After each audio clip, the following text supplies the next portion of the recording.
Hello, everyone. I hope everyone's been having a good day. Welcome to our Young Surgeon series. We're going to kick it off with a talk from Dr. Andrew MIlby. He is a faculty member at Emory University in Atlanta, Georgia, and he's going to give us an introduction on his advice for taking the board exam. Things everyone wants to know. All right. You ready, Dr. MIlby? I'm ready. Thank you. Awesome. Take it away. Thanks for joining us. My pleasure. Thank you for having me. Well, thank you again for the introduction. It's a pleasure to talk a little bit about this. I'm in my 5th year of practice, so I'm not too far removed from this, and it's a big hurdle and a rite of passage for anyone in orthopedics. I'm in Atlanta, Georgia. One of Dr. Hobson's partners, work at Emory and Grady Hospital in an academic setting. I do have some disclosures which I don't think are relevant to tonight's content. The big disclaimers in my case is that I've only taken this test once, so I don't know whether it's better to get advice about an addiction from a sinner or a saint, but in this case it worked out, so I'll give you my perspective about it. The pandemic has affected the process a little bit since I did it. I was in person, obviously, prior to that, but I understand the pendulum is swinging back. I do work at an academic institution, as I mentioned, so my practice profile is not necessarily representative of everyone taking the test. And I'm not a board examiner, and these are not the views of the board. This is more of an uncensored, unfiltered advice from me. So this is our outline tonight. The timeline is something, obviously, that everybody has to familiarize themselves with. I'll give you a kind of high-level overview. My thoughts on documentation, what's important, and what's not. It's all important. The case list and uploading the cases and the philosophy behind that, and then some resources. And folks focus a lot on presenting strategies, right? This is not a test to be won or lost on the day of.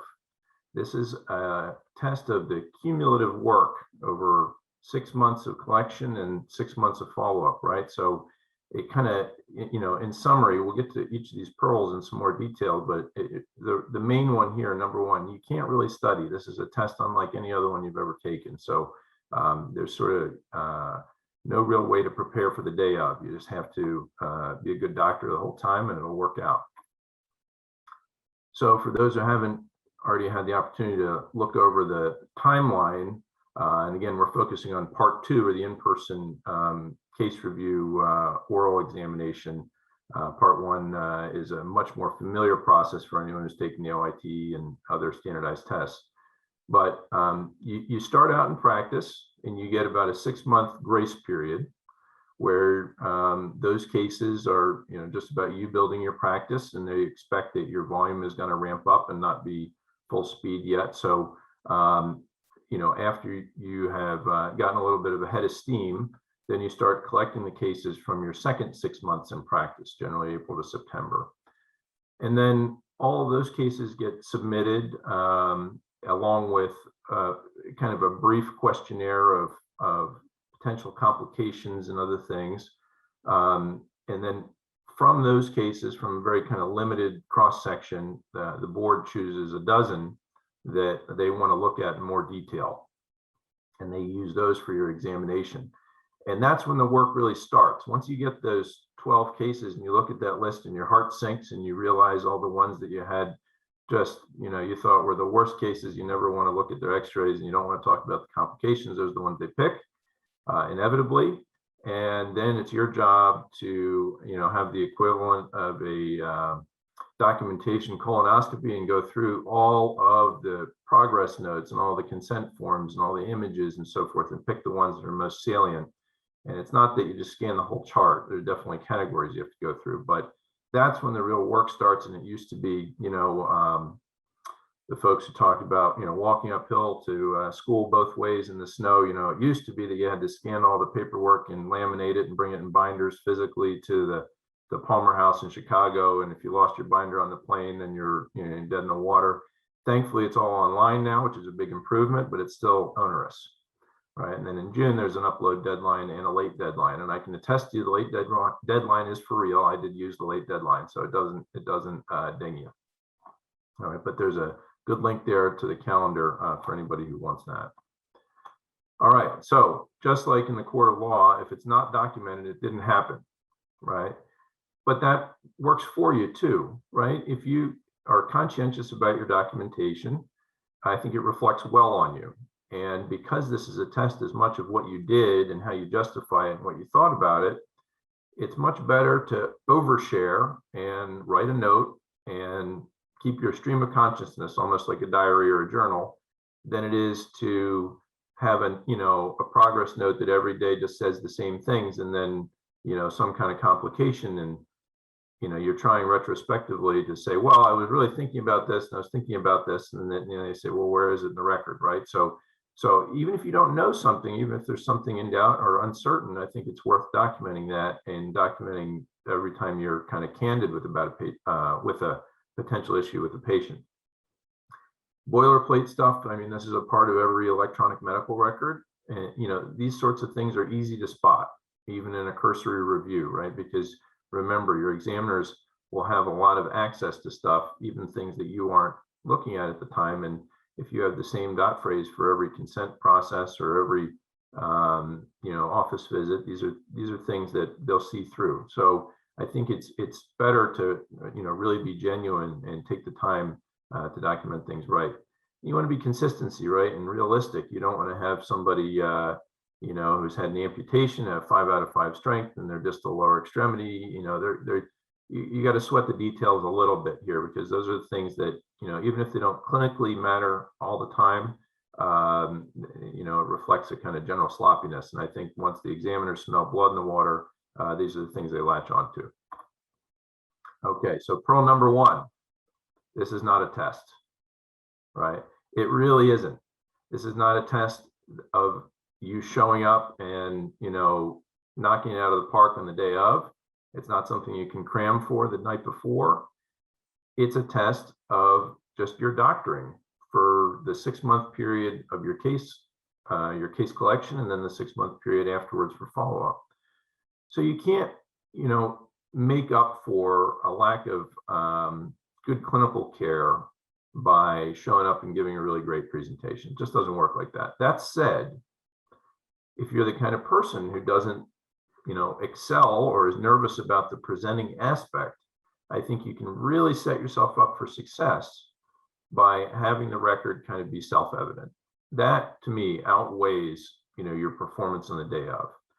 And the types of people that you're going to be presenting for, some of them are going to be luminaries, dignitaries, if you will, names you'll recognize from societies and things, but most of them aren't. Most of them fit the phenotype of that exact orthopedic surgeon with the blue blazer and the gold buttons and the reading glasses on the tip of their nose looking down at you. And they're incredibly intimidating and poker faced, right? So if you don't have the experience of presenting in front of those people, you need to find some that could play that role for you. But we'll kind of come back to this. I still think this is the number 1 pearl out of all of them. So as I was talking about before, the initial case list, you think, okay, well, this isn't so bad. All I have to do is document my complications and things. And oh my gosh, why does every case of mine have complications? And in full disclosure, almost every case I did had complications too. Well, I would set a low bar, right? You want to over-report. You don't want to have something that's buried in the chart that you didn't think was important. Let the examiners determine whether it's important. The DVT, UTI, you name it, things that happen to every perioperative patient, no matter how good a job you do and how good your x-rays look, these are things you want to report as a complication. It's more of a gray area about whether unanticipated transfusion or anticipated transfusion. There are a lot of things that you could think of personally as stuff that you could have avoided that may not be outright complications. Is something you want to lean on your mentors for. But for the most part, I would err on the side of including it. It'll give you something to talk about. It'll give you something to show that you're being conscientious and proactive about avoiding complications. And then I don't know as much about the patient-reported outcome links. This was a little bit in flux the year I was doing it. I think we were the 2nd trial year for it. And I know that the links are really supposed to be sent to capture outcomes preoperatively. So by a surgical coordinator or a medical assistant, beforehand. I ended up having to give most of mine to patients kind of on the day of or immediately pre-op, and I'm not sure how many got done. In full disclosure, we never got a report about it, but I think this is something that the board is trying to emphasize more going forward. So take whatever I say about the PROs with a grain of salt. So after the 12 cases are selected, you get those back. That's when the real work starts. And this is where, again, as one of the things that I excel at most is procrastination. So this is where it really pays to stay ahead of it, because this is just a cumulative pile of work and it's very tedious. Some practice environments, if you have a full-time assistant, especially one who's been experienced with other people going through the boards, they can be a real asset in terms of helping you submit everything, but be careful about that. I've heard some nightmare stories of people who delegated a lot of the paperwork here only to find out that it got submitted on their behalf with no complications, and and the board just rejected it outright. So this is a fine line. If you do have help, make sure that you're monitoring it closely. Again, I was in an academic practice, but I had a shared administrative assistant who wanted nothing to do with this. And since I, shared that person with another practitioner, I didn't feel like it was fair to saddle her with all the work. So I did it myself, and it's doable. I think it's like making flashcards for a test, right? The process of making them is as important as using them. So I think that's a worthwhile process, but I don't think there are any shortcuts here. So this is worth reviewing as well. This is from the AVOS website, which is really a great resource. The scoring rubrics, we're not going to obviously read through all of these, but it's nice to know they're transparent about what they're looking for, right? And complications is just one row here. There's a lot of stuff. So you can have complications. They expect you to have complications. It's not all about that. There's a lot of other aspects of what they're looking at with your documentation and your thought process, right? And then this is just, just to illustrate, I'm not going to play the video, but I think there are 9 videos on the website. These were the single best resource, I thought, for preparation, because they show an actual, mock examination. They show the table setup. It's not some smoke and mirrors thing. It's exactly the way you see it when you go in. You get familiarity with the kind of ergonomics and who does what, the tone of the conversation, and so forth. And they're really trying to help. So definitely familiarize yourself with these videos. Okay, pro number 2. This is important. The examiners can see everything. So even though you go in for, 2 cases at a time, or, I'm trying to remember, 2 cases, 3 cases, it's a pair of examiners at a time. Even though they're really sticking to those cases, the one person will kind of take the lead and question you about them, while the other one is just combing through everything you've submitted on all 12 cases as quickly as possible, right? They're biopsying every chart. So that goes back to pro number 1, right? You can't prepare for that. They're going to, get a sense of what kind of doctor you are pretty quickly from that. So I think that more than anything affects how hard a time they give you with the questioning. So you control the screen, you control the PAC system, you control the pictures that come up, but you don't control what they're looking at on their laptop, which is a separate screen. So just bear that in mind. Okay, this is important too, because presentation is just practice, and this is the kind of the purpose of all the conferences and grand rounds and whatnot. You have to get comfortable conveying patient information. Things move very quickly, and they are apt to cut you off. And when they cut you off, it's not because they're sick of hearing about it.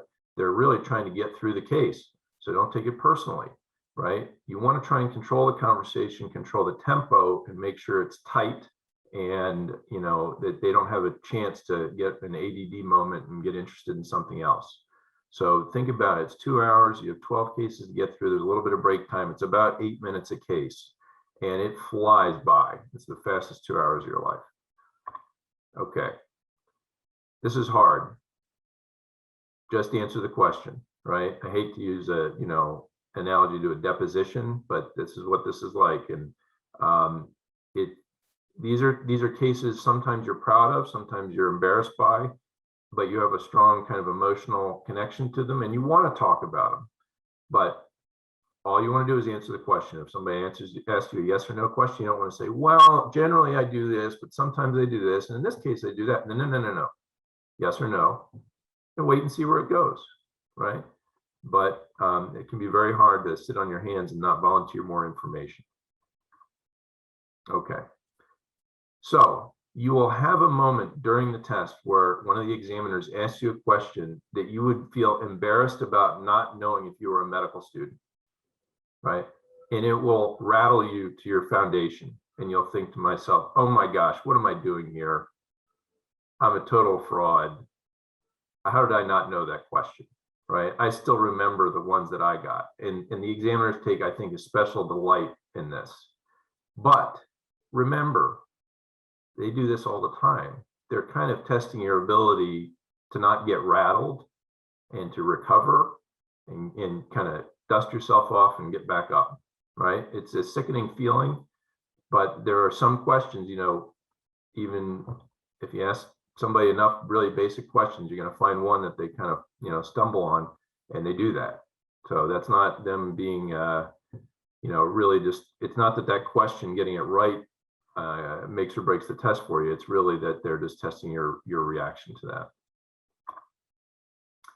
So this is the hardest part for anybody who's, you know, the least bit creative. If you've spent time working on a painting or a song or a sculpture or something that you really like and are proud of, to have somebody tear it apart, especially somebody whose opinion you actually care about, who maybe knows more about that than you do, who's very learned, it incites a kind of a fury or a rage, unlike, you know, most things in life, right?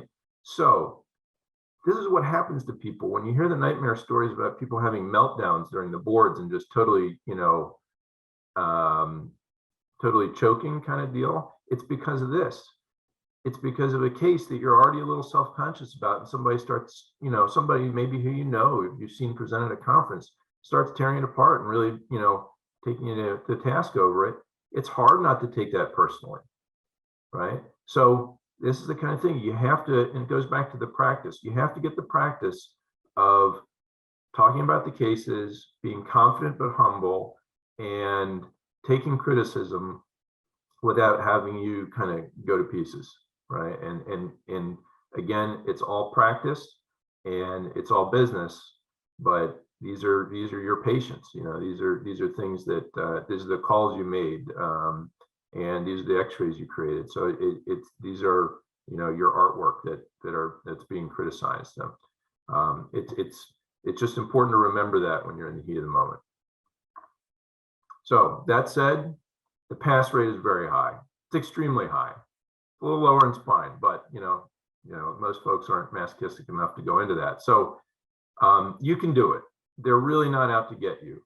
They're just there to weed through people they think are, you know, not doing the right thing for their patients. You don't have to be super doc to pass. You just have to be thoughtful, conscientious, and really trying to do the right thing. So all of the hard work you put into it speaks for itself.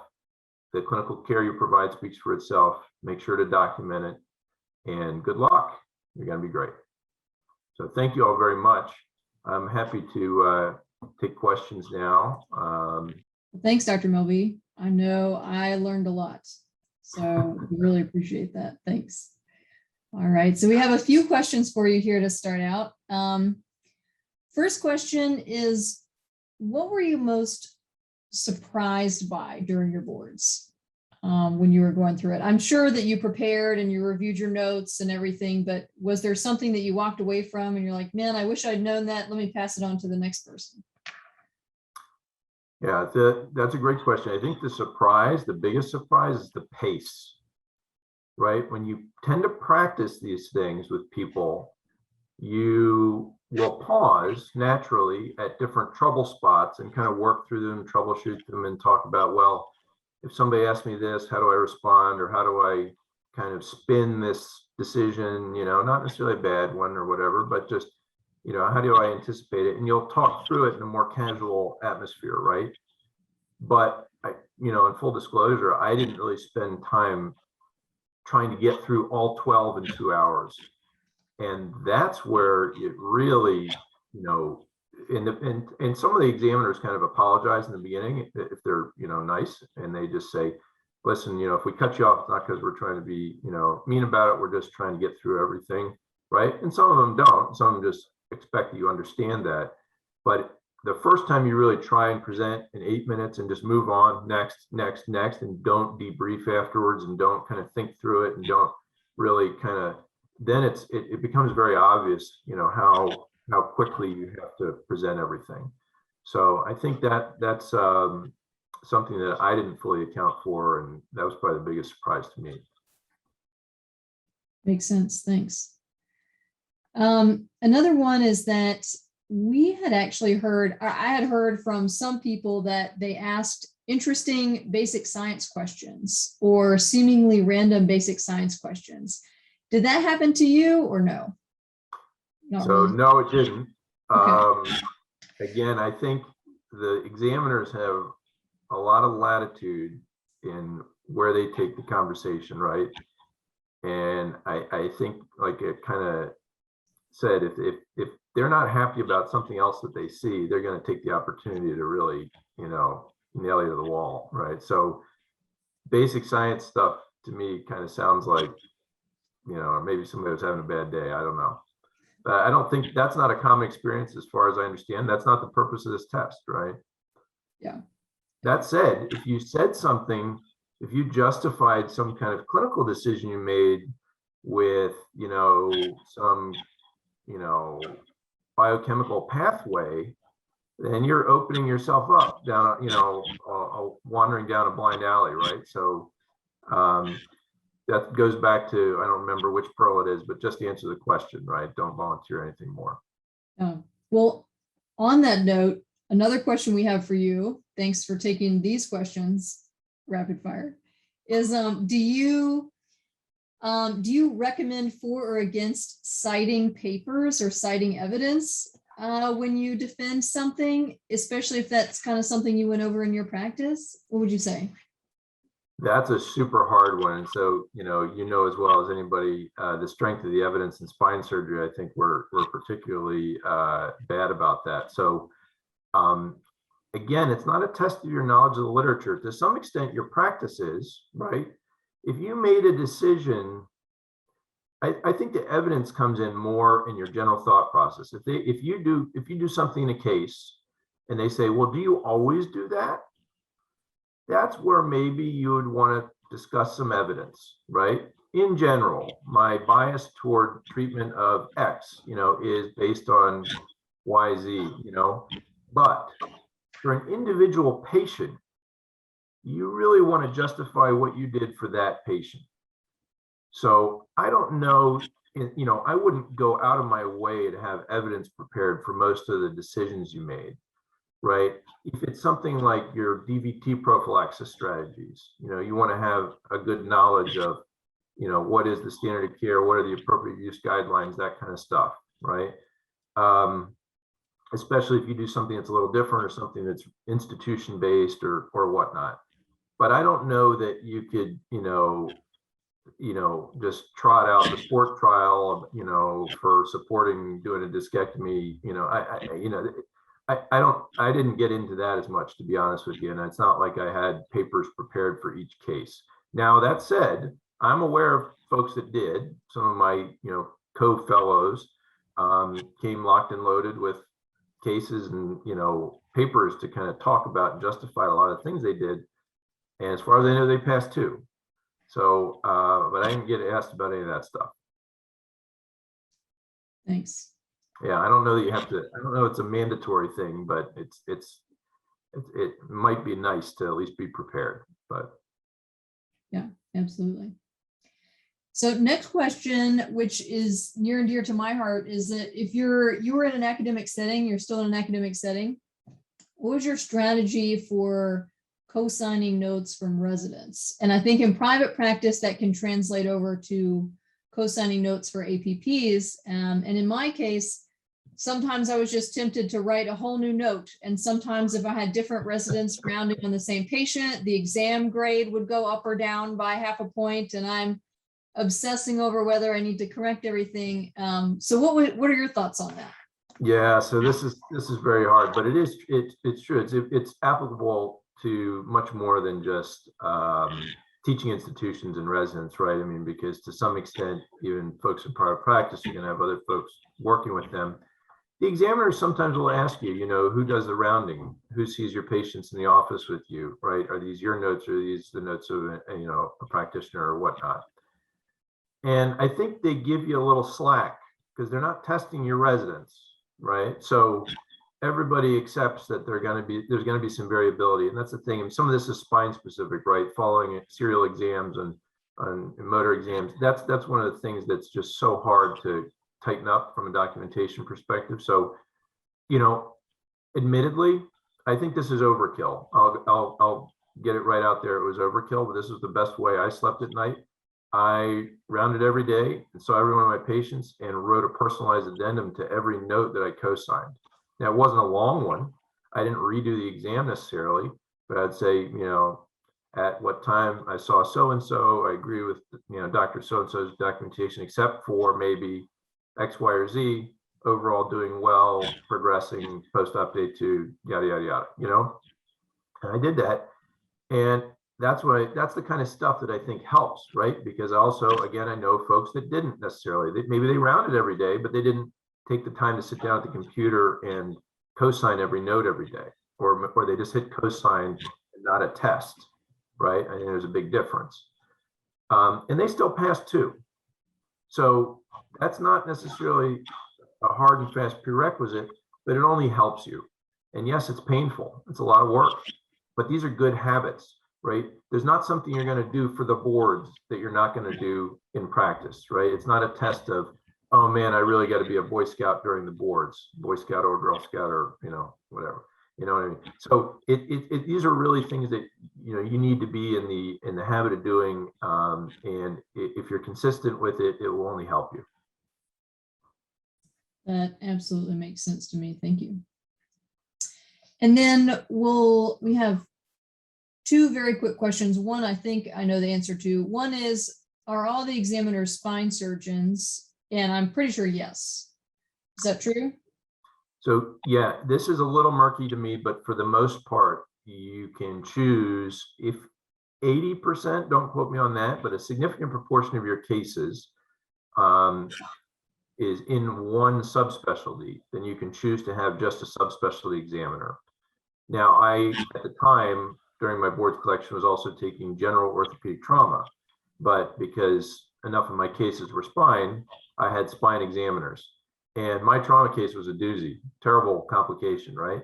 But the spine guys sat back and they just kind of thought it was entertaining. So that can work for you. To be honest with you, one of the strategies, I don't want to make it too spine specific, but one of the strategies historically for folks that did spine and also some general orthopedics was to do the general orthopedic boards, because maybe they were going to be a little more lenient on some spine things.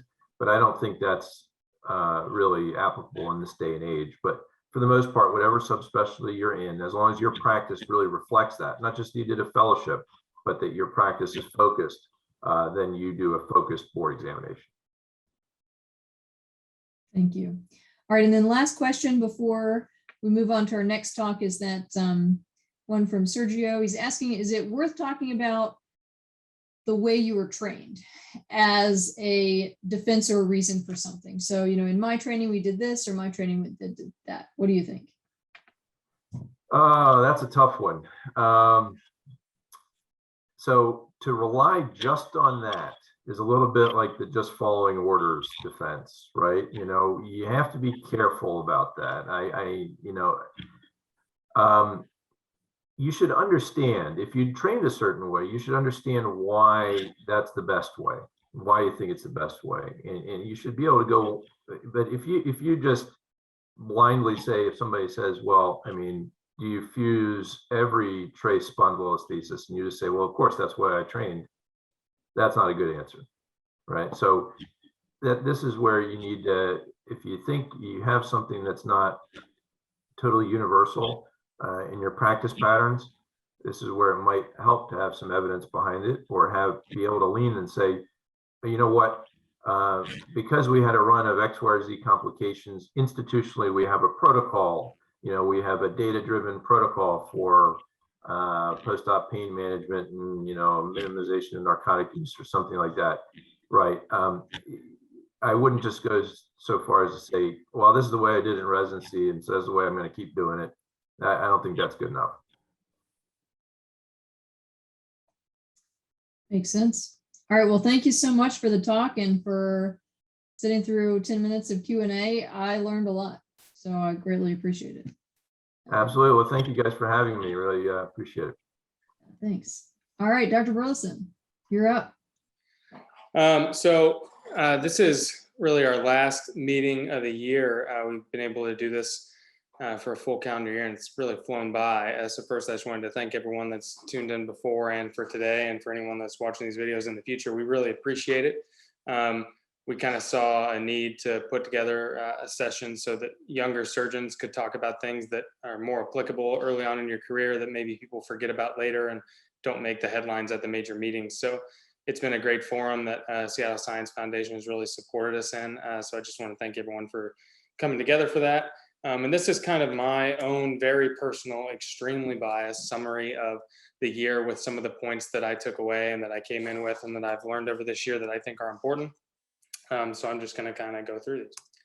So these are the topics we're going to hit on today is again, the negotiating contracts, the after you sign moment, making a budget, which I'll explain why that's there, the You're the Captain now moment, which we talked about a few months ago, consulting for industry, staying positive, building your base, which is your brand, your practice, and your patient base, and then quality of life. So first, I know I had a whole talk about this, but I just think it's extremely important, especially if you're in a private practice setting where the contracts seem to be even more variable than other settings, is negotiating your contracts really important. I think young surgeons and really doctors in general frequently misunderstand the amount of leverage that they have. And I hear that when talking to a lot of people that they think like someone's doing them a favor by hiring them, even though you spent, over a decade in training. So when you get a place that after you've already gone through all the stuff we don't have time to talk about, you know where you want to be, you know what setting you want to be in, you and or your significant other or family or whatever is happy with where you are, and it gets down to the brass tacks, there's some things that are exceedingly important. And I say this about finances and stuff too. There are some people that say, I just want to trust this guy or girl and she's going to manage all my funds. And there are people that say, I need to know on a granular level where every dime is going. And I would argue as a physician, probably somewhere in the middle is valuable. You need to understand some key concepts and then how involved you are is personal choice. And that's kind of what this is. So key concepts, you need to understand like a bonus structure, how a base compensation works if you have that, or a guarantee, if you have a signing bonus, student loans, things like that should all be things you're thinking about when you're negotiating the contract in the beginning. You want to understand terms of the agreement. Is there a certain amount of years? Does it re-up on its own? Do you have to re-sign it? Is there a period of time when this becomes null and void? And then your partner, it's different. Does it expire on its own? Things like that. You absolutely need to understand a non-compete, assuming you're in a state where that's legal. These can be devastating for people that don't read them or understand them correctly. And keep in mind that everyone joins a group, or the vast majority of people join a group with the idea that it's their job, that they're going to be there. Not a lot of people join thinking I'm going to be somewhere else in 3 years, but just under 50% of orthopedic surgeons are. So you need to kind of plan the contract as what it is. It's a piece of paper that comes out when stuff doesn't go well, right? If things are going great, you're never going to need it. So you got to plan for that stuff. And then you need to understand, if you're in private practice, the path to partnership. If you're in academics, you need to understand what are the realistic criteria for me to move up the ladder. Is it all time-based? Is it, if it's something like publication-based, then are they going to give me the tools to do that? Am I just doing that all on my own? These are all things you want to kind of think about. Most surgeons are pretty type A people, so I would argue it's not necessarily new to think about your 1 year, 5 year, 10-year plan, but you should do that when you're looking at the contract and make sure that it's enabling you to do that. And then when it comes to negotiating in general, and this is like, people that know me know that I am as obsessed as I am with being good at what I do at work. I am obsessed with Facebook Marketplace. I don't really have time to talk about it, and I don't really want to cover from my problem. It's just fine with me. But one of the things that I love about Facebook Marketplace is negotiating. I love it. I don't know that anything feels better than getting a great deal on something that I want. And so in that vein, I'm going to say that if you read one book this next year, which is painfully low bar, but if you read Never Split the Difference. It's like one of my favorite books ever. The guy was the lead hostage negotiator for the FBI for 20 years. And he basically explains how you can use that strategy to convince someone to think the way that you think, or to, in my situation, buy $150 shoes for 20 bucks, right? Like, it's great. And one of the things that I can't stand hearing that other people do, and I've seen and heard about it a lot, is don't throw out the first number. When it comes to like the actual salary number, please, for the love of God, don't do that. Let them give you the number. What is it posted as? And you always respond with things like, that's great. Seems like this is a valuable position. I would love to work there. When they give you another number, I really appreciate that you're moving towards me, whatever. You don't accept anything. You want the attorney to look at everything after you've done the beginning work to make sure that the framework is good. And then you have one more final stop, right? You were negotiating for some things. They moved a little bit. You talk to the attorney, and now that's a reasonable point in time for you to come back and say, oh, and by the way, we need these things after my attorney reviewed it, right? Now you can blame it on the attorney. But if you said yes to all those things, then it doesn't really allow you to wiggle on things that aren't contractual in nature. So anyway, phenomenal book. Please read it. Seriously, it's great. It'll change your life. After you sign. So this is, monkeys off your back, you know where you're going. It's the first time in your medical career you actually had control over the next decision, well, full control. And so it's really easy to kind of want to like relax, coast through the end of fellowship or whatever. I would argue that's a terrible idea. There's a lot of work to do, and it's not painful, but you need to do it. One of them is whenever you go where you're going to go, you should understand, how the implant business works there. Are you going to use a distributor? Do they have 2 or 3 sales reps and you want to use their stuff? Or do you need to make a relationship with someone else? Like, it's reasonable to go ahead and start cultivating those relationships. You should understand where you're going, how the billing works. So, obviously, is it RVU or is it collections, or what insurances do they take? It's really easy if you can find a partner that's relatively new to ask them how they got into it. And that will probably flesh out some of the questions you might not have even been thinking to ask. And then from the retirement account perspective, the vast majority of us are painfully underfunded compared to our peers that, went into other lines of work. So you should ask about those questions. Is there a 401k option? Do they match? Is there one for when you're not a partner and then a different one for when you are a partner? Do they offer an HSA? Which, if you don't know about HSA, put that on the list too. You should read about that. It's the single best investment vehicle ever. Anyway, and then you should also learn about the process for booking cases. If it's at an academic center that you trained at, you probably know how that goes. You know the front desk person's name. It's not a major deal. If it's in the clinic, you know who that person is. If it's not, and you're not working for the hospital or for the academic center, then you need to understand, is there one person that does pre-cert for me? And then if they need pre-testing, does that happen automatically, or does the hospital do that, or I need to do that? Is anyone checking with anesthesia? Like, you got to understand the process. And, the first few patients that you have that are going through that, I would just say, kind of hold their hand through it so you can learn yourself too. It'll really help you iron out issues in the future and help you streamline some stuff. And then from a financial perspective, I think it's really valuable to understand where every dollar goes. This is applicable to everyone because we're all working for the money, but in private practice, even more, if you're thinking about potentially buying into a group, you're basically allowed to vet this company that you're going to buy into for a year and a half or whatever until you buy in. So you should understand, if they say, oh, you get all this money above this, is that really happening? Like, where's the financial statements say that? Learn how to read those. Ask the CFO to explain everything to you. Like, even if you're in a hospital, they'll do that. I mean, I asked the CFO of the hospital to explain to me what happens whenever they make money off my spine surgeries, which he balked at for a little while, and then he explained to me. So it's really valuable, I think, to ask those questions, even if they seem awkward, because the knowledge is valuable and it should be something that you understand. And then keeping in line with the rest of this talk is just a book related to this. If you haven't read The White Coat Investor, if you know absolutely nothing about investing, it's a great place to start. It's kind of a judgment-free zone in terms of all that stuff. It's really helpful and help you get stuff in order, like life insurance and disability insurance and all that stuff.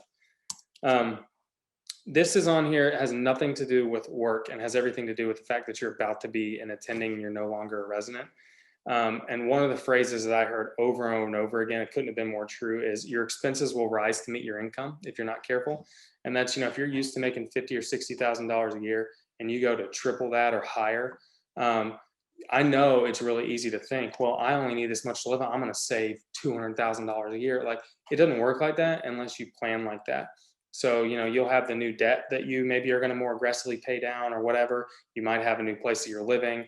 There's a lot of things that could work out there. Having an actual budget to plan things is exceedingly important. And if you're married or have a significant other, having them on the same page is just as important. So they're not always fun conversations, but I would argue that you do that in the beginning.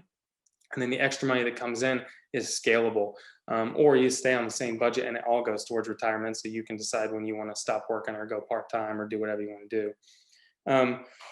The issue with that is that, in a couple of financial planners that I've met, everyone has the same story of some, general surgeon making $400,000, $500,000 a year, and they're 55 and their net worth is $500,000, because they let the expenses rise and they're essentially paycheck to paycheck, that even though they make a lot of money, if they went a couple months without it, they couldn't sustain their cost of living. You definitely want to make sure that you're saving for an emergency fund, save for vacations, probably just as important as anything else. Obviously for retirement, and then you just budget for the rest. So I would argue that that money gets set aside first, that out of your paycheck, you have a percentage that goes to your savings account, you have a percentage that goes to a to-be invested account, and then you have the percentage that goes into your checking account or whatever, that's your budgeted money, that every month or 2 months, whenever, or 2 weeks, whenever you get paid, that money's expected to cycle down and then go back up, and all your automatic payments and stuff kind of come out of that. And then as soon as you get out, obviously there's a ton of information about this on the internet, but consider loan refinance if you have a lot. If you're in fellowship and your income ceiling is kind of low and you're in a low tax bracket, definitely be maxing out your Roths if that's something that you aren't doing. And then if you have the match, obviously the match is free money. So if you're working at any point in your career and there's a 401k match, please take full advantage of that. And then, you're always going to hear like, don't go there and buy the doctor house and the doctor car and stuff. And I think that comes from a place of really good advice. But there's some places where people move to, and just because of the market, buying makes more sense. It's fine. Just everything in moderation, right? Think about what that's going to do to your monthly budget, and don't be house poor. I know several docs that have a multi-million-dollar house that are young, and that's all they think about. It's just not worth it. And then You're the Captain now. It's just a different mentality when you're kind of in charge. The buck stops with you. So it seems like it's awesome, I'm the boss. Yeah, that is cool. But the bigger thing is the responsibility is yours now. So you should be preparing for your cases like you're a resident that's going to have to present to an attending, and then just present it to yourself in your head. Like the little details matter. So I try every week to discuss the next week's cases with the reps. And that's not only so they have all the right stuff there, but it's because selfishly, it's a rep for me in my head to go through what I'm going to need at each part of the case. So I get the mental process of going through the entire case before every case when I'm talking to my device rep on the weekend. And I do it again when I'm at the scrub sink before I go in. It just takes a couple minutes, but I'm going to do this and this and this, and then I'll transition to this, and I'll move over here, and then we'll get this retractor. All those little things, you'd be surprised how frequently you're like, oh yeah, we need that retractor. It's not up, and you can tell them. That's a whole lot better than asking for it in the middle of the case and finding out it's down and it needs 2 hours to be sterilized or whatever. And then things like the MRI exam, everyone knows this, but I just say it again. It's really easy to focus on the pathology, especially if you're a young surgeon. You're like, man, I've only done a couple A-lifts, and something comes in, you're like, oh, this is a perfect A-lift, and you're kind of thinking about that. Take a look at the vessels, ask them about previous abdominal surgery, examine their actual belly. If you're doing a lateral, think about the psoas. Obviously, in every single ACDF I do, I look at the vessels, because that's what I was taught to do, because I don't want to have that one patient where the vert's cutting in there and then I get to be the guy that got into the vert, right?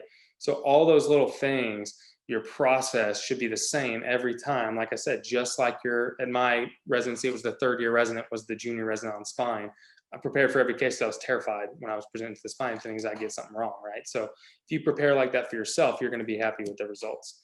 And the book over here is just awesome. I mean, if you want to talk about limits, this guy is just like an absolute legend. He's an ultra marathoner who ran a 100-mile marathon with a 1-day notice when he'd never even run one, just because people didn't think he could do it. Like, the story's insane. Just cool book. And then when it comes to the practice itself, you got to build your base. So that is, you're likely going to be in a new area, or maybe an area you're already in, but you're new to being an attending, and you're kind of the small fish in the beginning, and people don't know about you. You don't have a brand. So you really got to come up with how you're going to get patients to you. You'll be surprised how many clinics we've all had with like 2 patients that show up in the beginning, and it's super demoralizing, but it's actually very normal. And I would argue just these few things. Be yourself. Like, you are who you are. It's just extra work to try to pretend to be someone else. Like, just be you. When you go to meet the primary care docs, which you should do, you should meet the ones in and around your hospital and in and around your clinic or community. Be pretty clear about what you can help them with. I always say, put yourself in their shoes. We've all rotated in primary care clinic. It's crazy busy. They're dealing with all sorts of different ailments, and they want to know that their patients can get taken care of safely by someone who's going to care about them, right? So if you can convey the information that you're not a psychopath, you're not going to cut everyone that comes in, and you're happy to help, they're going to send people to you. And part of that is you're going to get some Medicaid patients that have had back pain for 20 years and walk in the door, and the first thing they say is, I don't ever want surgery, right? Like that happens. But as part of helping out the team, they're going to send you other referrals too. And that's not the only reason you do it, right? You're part of the community. So you want to make sure that you convey that to the people that you're meeting. And then I would argue closing the loop. This is something that I learned from Peter Derman at Texas Back, that he was so great about this. Every time he saw a consult, he'd either send an email or a long text or call him at lunch to every person that sent him a consult. Like, I'm definitely not that good, but I try and send text messages when I see who it's from and say, hey, I just saw your patient here. We're going to get an MRI or whatever, without, having a HIPAA violation over a text message, letting them know, like, I'm taking care of their people, and they really appreciate that. And I get them back every once in a while too, from them about this person that, hey, they're 3 months out, they're coming by for their blood pressure check. They're really happy with this, like, those are the best text messages. So I try and do it back. And then marketing, if your group has it, your hospital has it, utilize it. That system or the machine's already in place. So they're going to be able to plug you in and help get you out there. So I think that's definitely a great idea. The social media stuff is totally up to you. If you're someone who likes social media and is, comfortable talking in front of people or having your picture there, or however that marketing might come off, then great. If you're not comfortable doing it, I disagree with the idea that you have to do that in 2021. You don't. You can still do it by shaking hands and meeting people, especially if you're in a smaller town. But if you're in a group that's in a really competitive area and they can maybe help you with some of it, it's probably not a bad idea. Skin in the Game is just a book talking about economics and how the more people are invested in things, the better they're going to work towards them. And that's kind of what, when you're building your base, I'm thinking about getting the PCPs invested in my group.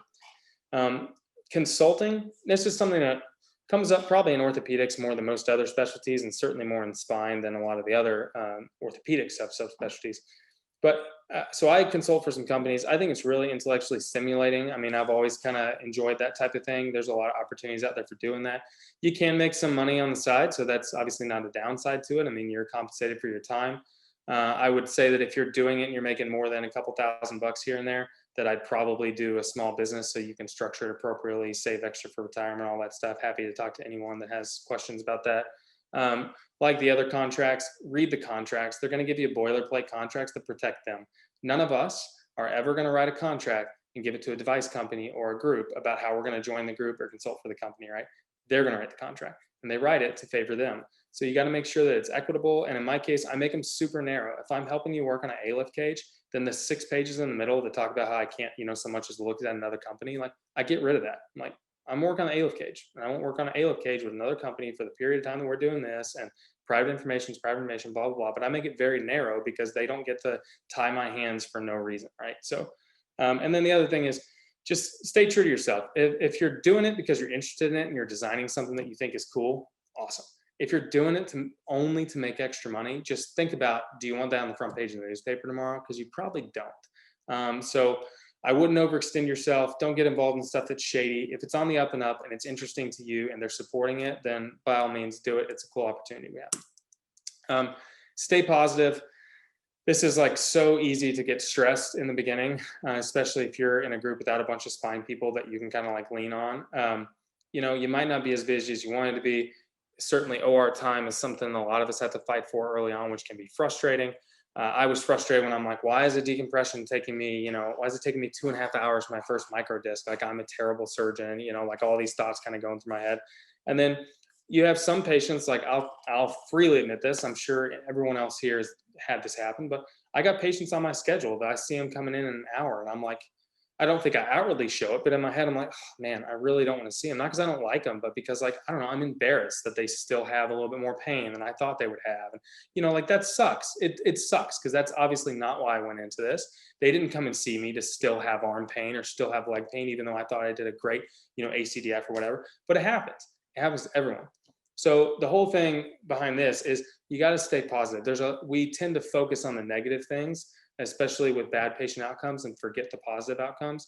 So, there's always something to learn even from the negative things. But, we're put in this position where we can do things for patients that other people just can't do. And that's really awesome. This book here is probably the best book I read this last year. I'm from Texas and the big University of Texas fan, so I am obsessed with Matthew McConaughey in a healthy way. And this book, Green Lights, is just his mentality towards life, is that he sees every opportunity as green light. And this has an audiobook that he reads, and I highly recommend it. I sat in my driveway a few times listening to the end of those chapters. And then quality of life is the final big point here, is that, it's the most important thing, is that you don't hate what you do, because if you burn out, you can't help anyone. So we all have a why for why we're doing what we're doing. Like, why do we go to work? Why do you wake up in the morning? Like, why are you doing all this stuff? And is it, goals you have in the future? Is it your family? Is it your friends? But you got to remember those things. Make sure you protect time to spend with those people. Taking some work home is okay. I've certainly taken charts home, but I'll be the first to tell you, like, I spend $1,000 a month now on a scribe service where I literally turn my phone on in the room and they listen to it and they make a note out of it, and I just have to edit it the next day. And that's been the best money I've ever spent, because I was spending 5 hours on every Saturday doing notes because I got so behind in clinic, and I had my own inefficiencies and blah blah blah. But you don't get that time back, and I got 3 little kids, and like, I'm not gonna turn around and have them be in middle school, So I'd say definitely protect the things that are important to you. It's a job and it's a career and it's an important one, but it's not everything about who you are. So I think it's important to keep those things in the silo that they're supposed to be in to some degree. And then, planning out a vacation here and there, like, yeah, you're on the grind, you're building your practice for the first couple of years. Awesome. They're going to survive if you leave for a week and go to Florida. Like, they just are. So you should do what you need to do to keep yourself happy. And make time to, build new friendships if you're in a new location. That's really important too. You don't want to just be friends with your MA. They might be awesome, but like, you got to make some friends and enjoy whatever hobbies you have outside of work. And this book is actually really sad, but phenomenally well written. It's about a neurosurgeon who actually died during his residency, and it was written by him when he found out that he had cancer, and it was finished by his wife. It's just incredible, but really kind of puts things in perspective about what's important. And how he still found joy in being a surgeon, even though he knew he was dying, because he found joy in what he was doing at work. So anyway, again, for the last year, I've appreciated so much everyone sharing their time with us. I know your time is valuable, as I just emphasized. Any questions at all, please email me. And I know Sandy and I'm sorry, Dr. Hobson. I was going to say Sandy and Webb. That's what I call him. But Dr. Hobson and Dr. Webb would also be happy to answer questions at any point in the future. That's kind of why we did this, was to get involved with everyone and try and, help create a community for young surgeons. So that's for that talk. John, this has been a great series, and I congratulate you and Sandy and Webb. It's been terrific, and I always sit in the background to watch it. And John, you surprised me. You are wise beyond your years. So anybody that listened to the last half hour of the talk, listen to everything he said and read those books too. Anyway, thank you guys. Thank you. Great talk, John. If I may speak up quickly, absolutely Thanks, John. fantastic. Surprised me also. Yeah, no surprise here. Outstanding group effort and a great collective body of knowledge that'll enhance everybody's know-how of how to navigate this all-important startup. So can't thank you enough. And as a old guy in my 30th year of practice, I still learn a lot from what you guys say and think. And I wish I'd known that when I started. So in so many ways. So thank you. Thanks, everyone. All right, y'all have a good evening. Bye.